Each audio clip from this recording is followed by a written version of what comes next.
శైతాన్ యొక్క మాయమాటల్లో పడి ఒక మనిషి ఎన్నో విధాలుగా పాపాలు చేసుకుంటా వెళ్తున్నాడు. కానీ ఒక మనిషి దీనిని గ్రహించలేకపోతున్నాడు. సోదరులారా, మనం పుట్టిన తర్వాత మన వెంట దేవదూతలు అదే విధంగా ఒక శైతాన్ని పంపడం జరిగింది.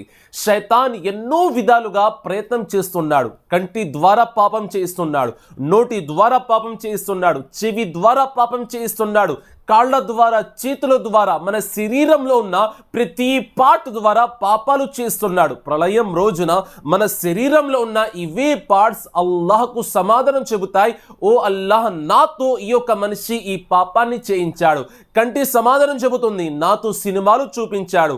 చెయ్యి సమాధానం చెబుతుంది, నాతో అక్రమ సంబంధాలు చేయించాడు. ఈ పార్ట్స్ అన్ని సమాధానం చెబుతాయి. సోదరుల, శైతాన్ దీనిని చేయిస్తున్నాడు, కానీ మనిషి దీనిని గ్రహించలేకపోతున్నాడు. సోదరులారా, ఈ రోజు ఒక వజీఫా తెలియజేయబోతున్నాను. ఈ యొక్క వజీఫా పైన మీరు అమలు చేసినట్లయితే రోజంతా శైతాన్ మీ పైన దాడి చెయ్యలేడు. ఆ వజీఫా ఏమిటంటే, పొద్దున లేగగానే నమాజీ ఫజ్ర్ చేయండి.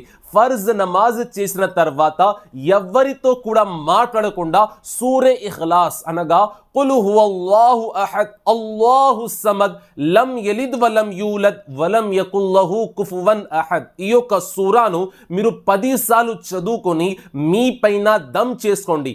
ప్రారంభం చేసే ముందు దురూద్ షరీఫ్, లాస్ట్లో దురూద్ షరీఫ్ చదువుకుని మీ పైన దమ్ చేసుకోండి. ఇన్షా అల్లాహ్ ఆ రోజంతా శైతాన్ మీ పైన దాడి చేయలేడు.